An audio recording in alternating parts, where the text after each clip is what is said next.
Welcome to vlog 3. சாமிக்கு விரத சாப்பாடு, வாங்க போகலாம். ஹாய் ஃப்ரெண்ட்ஸ், இன்றைக்கி வந்து 3வது நாள் விரத சாப்பாடு. சாதம், இது வந்து மாங்காய் வந்து மண்டி, கத்தரிக்காய், வாழைப்பூ, பருப்பு சவுசவும் கூட்டு, புடலங்காய் பொரியல். இன்றைக்கி வந்து சனிக்கிழமை எல்லோரும் விரதம் சாமியெல்லாம், அதனால் பாயாசம் அப்பளம். இன்றைக்கி வந்து விரத சாப்பாடு.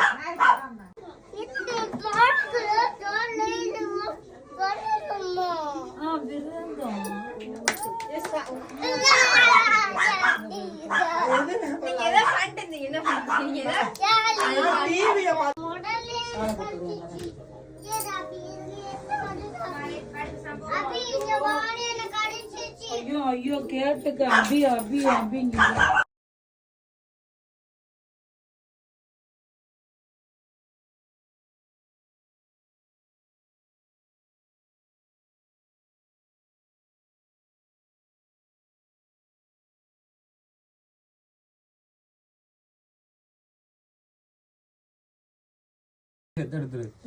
ஆமா இலையை கொடுங்க. இப்படி வந்து எடுமா எடுத்துட்டு முதல்ல சாப்பாடை போட்டு குடிச்சு விட்டுருங்க. ஆமா இதுக்கு வர திருப்பி. ஹாய் ஃப்ரெண்ட்ஸ், இப்போ பார்த்தீங்கன்னா நைட்டுக்கு தோசைக்கு சாம்பார். இதில் வந்து கத்தரிக்காய், உருளைக்கிழங்கு, கேரட்டு, பீன்ஸு, பச்சை மிளகாய், தக்காளி, உப்பு போட்டு குக்கரில் நம்ம அவிய வைக்க போகிறோம். அப்புறமா தாளித்து ஊற்றிக்க வேண்டியதுதான். அடுப்பை பற்ற வச்சு குக்கரில் வச்சாச்சு. இதை அவியட்டும். தாளிப்புக்கு தேவையான ஜாமான் ரெடி பண்ணிடுவோம். சாம்பார் வந்து குக்கரில் வச்சதுக்கப்புறம் வரமிளகாயும் கொஞ்சோண்டு சோம்பு சீரகம் போட்டு ஒரு வெங்காயம் போட்டு தாளித்து ஊற்றிட்டேன். சாம்பார் ரெடி ஆயிடுச்சு. இது பார்த்திங்கன்னா தேங்காய், பொட்டுக்கடலை, தக்காளி, வரமிளகாய் எல்லாத்தையும் போட்டு மிக்சியில் முதல்ல அடிச்சு போட்டு அதுக்கப்புறம் கருவேப்பிலை, கடுகு, வரமிளகாய் போட்டு தாளித்து ஊற்றிருக்கேன். சட்னி. இப்போ தோசை ஊற்ற போகிறேன் நைட் சாப்பாட்டுக்கு சாமியங்களுக்கு.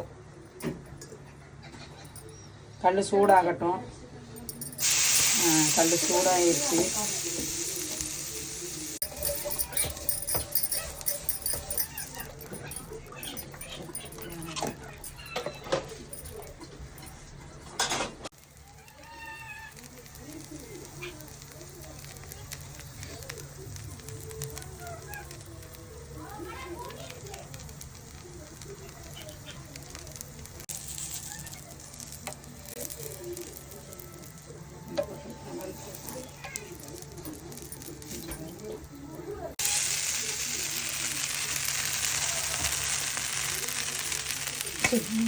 தோசை வெந்துருச்சு. நாங்கள் எப்போதுமே 2 பக்கம் புரட்டி தான் போட்டுக்குவோம். தோசை ரெடி ஆகிடுச்சு. அப்படியே ஹாட் பாக்ஸில் வச்சுருவோம். அப்போ தான் கொஞ்சம் சூடாக இருக்கும். இப்போ பார்த்தீங்கன்னா 2வது தோசை ஊற்றியாச்சு. சட்னியை வச்சு சாம்பாரை வச்சு சாமி சாப்பாடை கொடுத்துருங்க.